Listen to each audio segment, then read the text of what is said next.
राजनीति में दोस्ती से ज्यादा जरूरी होती है जरूरत, और जरूरत के हिसाब से गठबंधन भी बदलते रहते हैं। उत्तर प्रदेश की राजनीति में भी इस वक्त कुछ ऐसा ही देखने को मिल रहा है। एक तरफ एएमआईएम प्रमुख असदुद्दीन ओवैसी जो बार बार समाजवादी पार्टी के साथ आने की बात कर रहे हैं, और दूसरी तरफ समाजवादी पार्टी जिसने अब तक उस हाथ को थामने का कोई भी संकेत नहीं दिया है। सवाल ये है कि आखिर ऐसा क्यों? क्या अखिलेश यादव ओवैसी से दूरी बनाकर कोई बड़ा राजनीतिक दांव चलना चाहते हैं, या फिर उन्हें डर है कि ओवैसी का साथ फायदा कम नुकसान ज्यादा करेगा, या अखिलेश यादव उत्तर प्रदेश के चुनाव को लेकर ओवर कॉन्फिडेंट हैं? और आखिर ऐसा क्या है कि कई बार खुले मंच से गठबंधन का ऑफर देने के बावजूद ओवैसी को अब तक सिर्फ खामोशी ही जवाब में मिली है?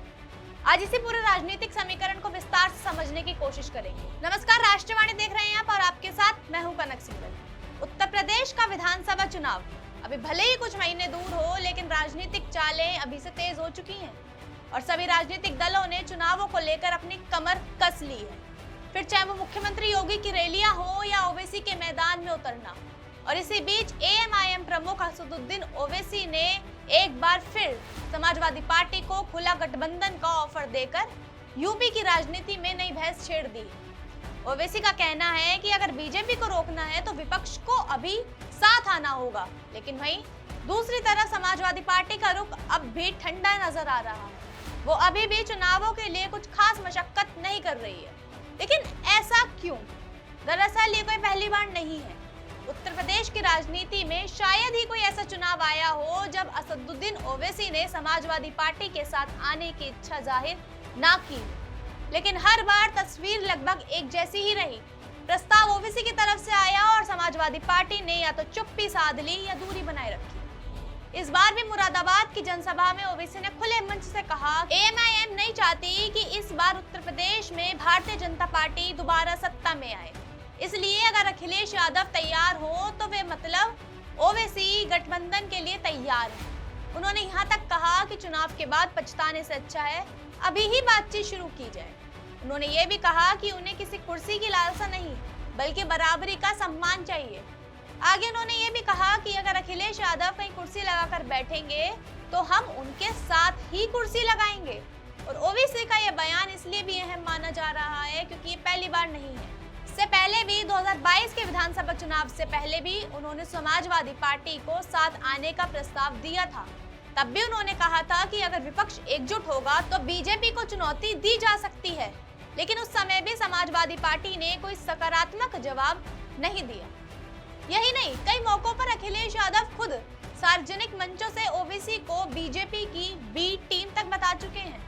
समाजवादी पार्टी का आरोप रहा है कि एएमआईएम मुस्लिम वोटों का बंटवारा करती है, जिसका सीधा फायदा बीजेपी को मिलता है। ऐसे में सवाल उठता है, जब ओवैसी बार बार साथ आने की बात कर रहे हैं तो आखिर समाजवादी पार्टी बार बार पीछे क्यों हटती है?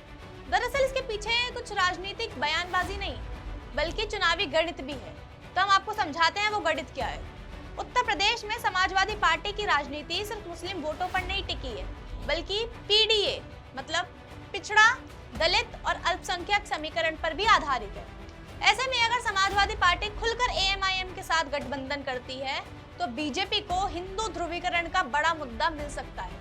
यानी जहां ओवैसी मुस्लिम वोटों को एकजुट करने की बात कर रहे हैं, तो वहीं समाजवादी पार्टी हिंदू वोटों के संभावित ध्रुवीकरण के खतरे को भी नजरअंदाज नहीं कर सकती। और वहीं 2024 के लोकसभा चुनाव में भी मुस्लिम मतदाताओं का बड़ा हिस्सा समाजवादी पार्टी और कांग्रेस गठबंधन के साथ आया था। ऐसे में एएमआईएम को बड़ी सफलता नहीं मिली। शायद यही वजह है कि ओवैसी अब वोटों के बिखराव को रोकने की रणनीति पर काम कर रहे हैं। लेकिन दूसरी तरफ समाजवादी पार्टी की रणनीति बिल्कुल अलग दिखाई देती है। हाल ही में जब अखिलेश यादव से एएमआईएम के साथ गठबंधन को लेकर सवाल पूछा गया तो वो लंबा राजनीतिक जवाब देने से बचे, और उन्होंने क्या कहा पहले वो सुनिए।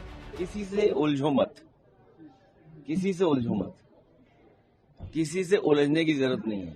जो रास्ता हम लोग चल करके आ रहे हैं उसी रास्ते पे चलेंगे। पीडीए सामाजिक न्याय के राज की स्थापना, संविधान के तहत हक और सम्मान दिलाना, उसी रास्ते पर हम लोग चलेंगे। तो जैसा आपने सुना, अखिलेश ने कहा किसी से उलझो मत, जिस रास्ते पर हम चल रहे हैं उसी पर चलेंगे। ये बयान छोटा जरूर था, लेकिन इसके कई राजनीतिक मतलब निकाले जा रहे हैं। राजनीतिक विश्लेषकों का मानना है कि अखिलेश यादव फिलहाल किसी नए सहयोगी को जोड़ने के बजाय उसी रणनीति पर टिके रहना चाहते हैं जिसने 2024 के लोकसभा चुनाव में उन्हें बड़ी सफलता दिलाई। एक बात जो ध्यान रखने वाली है वो ये कि 2024 में समाजवादी पार्टी ने कांग्रेस के साथ मिलकर चुनाव लड़ा और 80 में से 37 सीटें जीतकर उत्तर प्रदेश की सबसे बड़ी विपक्षी ताकत बनकर उभरी। ऐसे में पार्टी फिलहाल उसी सामाजिक समीकरण को बनाए रखना चाहती है। दूसरी तरफ ओबीसी की ये मजबूरी भी समझी जा सकती है कि 2022 के विधानसभा चुनाव में एएमआईएम का प्रदर्शन उम्मीद के मुताबिक नहीं रहा।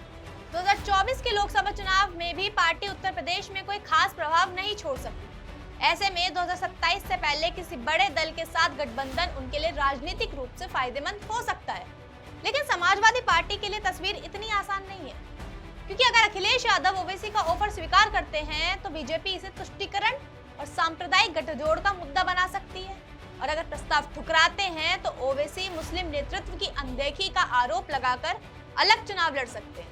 यानी दोनों ही परिस्थितियों में समाजवादी पार्टी को राजनीतिक जोखिम उठाना पड़ सकता है। उधर बीजेपी ने भी इस पूरे घटनाक्रम को हाथों हाथ लिया।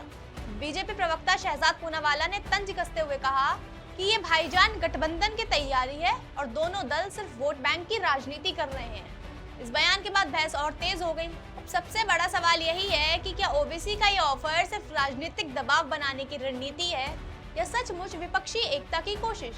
क्या अखिलेश यादव आखिरी वक्त में अपना रुख बदलेंगे या पहले की तरह इस बार भी दूरी बनाए रखेंगे? और सबसे अहम सवाल, अगर एएमआईएम और समाजवादी पार्टी अलग अलग चुनाव लड़ती हैं तो क्या विपक्षी वोटों का बंटवारा होगा या फिर जैसा समाजवादी पार्टी को भरोसा है कि उसका पारंपरिक वोट बैंक उसके साथ ही रहेगा? फिलहाल ये तस्वीर पूरी तरह साफ नहीं है, लेकिन इतना जरूर है कि असदुद्दीन ओवैसी ने एक बार फिर समाजवादी पार्टी के दरवाजे पर गठबंधन की दस्तक दी है। अब फैसला अखिलेश यादव को करना है कि वे इस दस्तक को सुनते हैं या फिर पहले की तरह अनसुना कर देते हैं, क्योंकि उत्तर प्रदेश की राजनीति में कई बार चुनावों के नतीजे वोटों से पहले ऐसे ही फैसलों से तय होने लगते हैं और 2027 का चुनाव भी शायद उन्हीं फैसलों की अगली कहानी लिखने वाला है। फिलहाल के लिए इतना ही। ऐसी तमाम खबरों के लिए जुड़े रहिए हमारे साथ और देखते रहिए राष्ट्रवाणी। धन्यवाद।